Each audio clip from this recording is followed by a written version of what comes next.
Welcome to part 3 of the Conducting a Literature Review podcast. In this part of the lecture, I'm going to go over how to locate quality literature resources.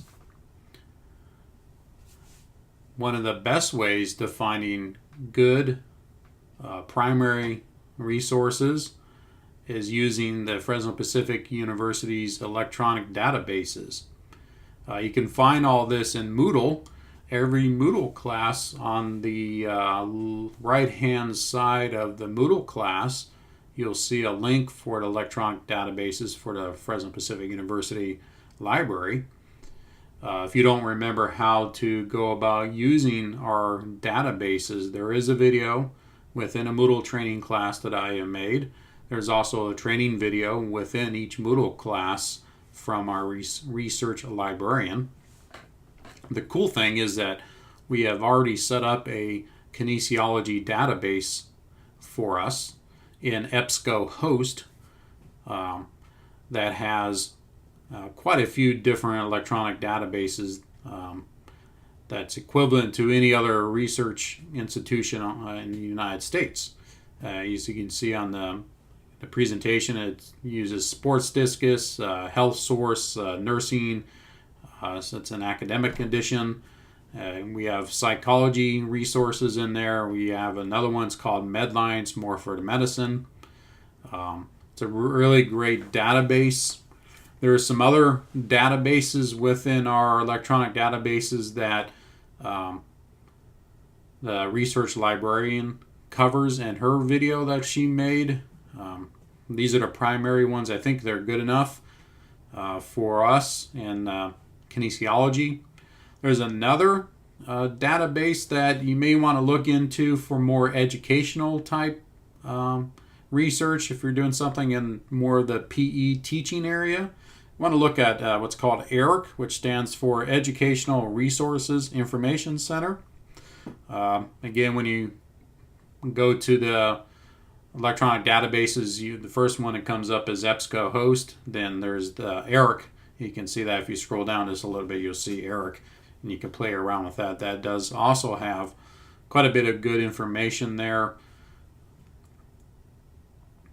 There's some other reliable internet sites that you can check out. I've put these internet sites as a link within our class in the welcome box. The textbook goes over the Scout Report, the SIG, I guess you would call it, and the virtual library. This is on page 40 of our textbook. The Scout Report is a project from the National Science Foundation and the University of Wisconsin at Madison. Has a lot of scientific information, biological science, physical science, math, engineering, technology. Some of it may not be applicable to our program. The SOSIG, which stands for Social Science Information Gateway, has more of the social science, so anthropology, business, economics. It has education, so may have some of the educational type things. You should check it out. It's just another source for you to look for references when you're writing papers and for our big research paper at the end of this class. The virtual library is the Library of Congress. It has all sorts of different references. They're not going to be full text like we have in our kinesiology databases, but it'll give you information that we may not have in our library. Electronic databases. Google Books is always a good thing. It doesn't give you the entire textbook or book, but it'll give you some information that you can use. So that's a newer one that obviously we don't have in a textbook, but I think you can actually find the textbook on Google Books, which is kind of interesting. When you're searching, I talked about this earlier, using descriptive terms. Start your search very broadly, and you're not going to find articles that are going to answer all your specific questions. You're going to have to start really broad and then become narrow as you go. But you really need to search using broader terms versus using narrow terms when you're starting your search. Use the thesaurus that is in the when you're searching in EBSCOhost. They have a link in there where you can search similar terms, which would be a thesaurus type way to look for the terms. Again, there's a lot of ways to use the electronic databases where you can, on the left-hand side, once you click in and get your, say you get 50,000 hits, you can narrow things down from there. But again, start narrow or start broad, like physical education and teaching, and then narrow it down from there.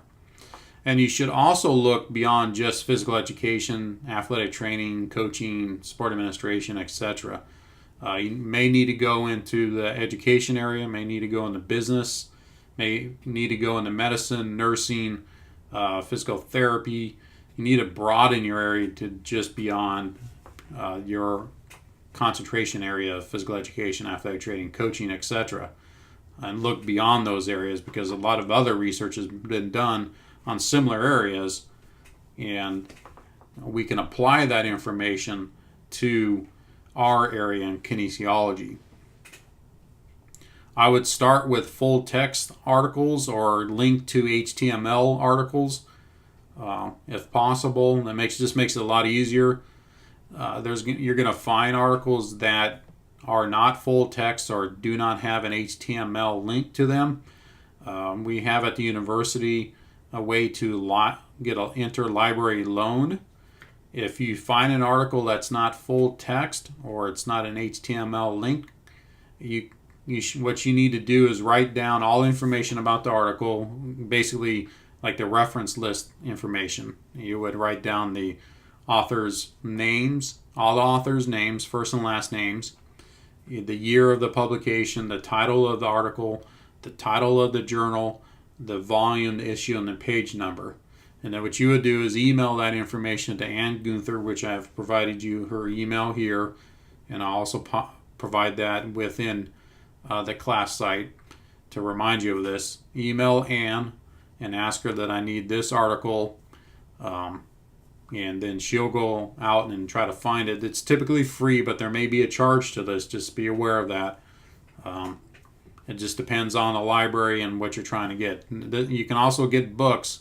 There's probably a charge for books. You may also check wherever you live. There's probably a public library. See if they have it at the public library. If you're looking for like a book, check on Google Books. If you are close to another university, go to their academic library and see if they have that book, or even if they have that article, if you're looking for a particular article. Now, if you need an article like tomorrow, interlibrary loan, you're not going to get it tomorrow. It's going to take a couple days for you to get that. So for your research paper in this class, you have to start looking now. Once you pick a topic, start looking for articles on your topic. You're going to narrow your topic in the next couple of weeks.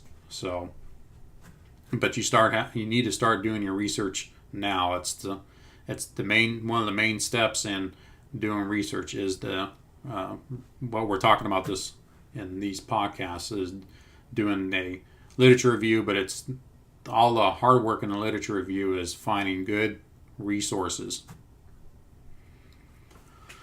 The other way that I would suggest finding articles for any paper in this program, or any time that you're writing a paper, is if you find one really good article that hits a lot of different points that you're trying to explore and think about for a paper, go to the reference list of that particular article or different articles and try to find the different articles that the authors have referenced and read those articles. It's a very good way of finding other articles, because they've probably referenced different people, so you need to read what they wrote Don't assume that just because it's got published in a journal article that the people who wrote that paper actually interpreted the information correctly. You have to go back and read those other articles also. That's one way of finding a lot of good other articles is looking at the reference list of different articles, and that's called digging backwards to move and get new information. Like I said earlier, if you have another academic library around you, you should go there and get help from what's called a research librarian. If you live around here in the Fresno area, you can come to the Hebert Library and ask for help. You have to have an idea what you need help for. You need to have your topic. You need to know what you're looking for. They can give you directions. You can give Ann Gunther a call at the number there, 559-453-2121. Or you can call our main campus number, 559-453-2000. Then ask for the Hebert Library. Then they'll transfer you over there and say, hey, you tell them that you're a kinesiology graduate student and you need some help with locating articles or books for your research paper or any assignment that you're doing in this graduate program. They're here to help you. That's what they're here for. So I really suggest that you use our library, online library, and if you need to talk to a person, give them a call. You can go to the fresno.edu website, and they have a link for the Hebert Library with the staff, what their responsibilities are, and there's helps there that will help you and all the different resources. There's more than just the EBSCO-host and the ERIC that we have access to online when you go through that link. Explore all those different areas and search them out. This is the part of the detective skills that I talked about with the skills that are required to be a researcher. You have to be able to locate, find, and read and understand and comprehend the materials from different resources. Hope these podcasts have been helpful for you, not only in just writing a literature review or the introduction or your paper in general, but for all the different assignments for this graduate program and helping you locate good quality research articles, primary sources versus really bad sources.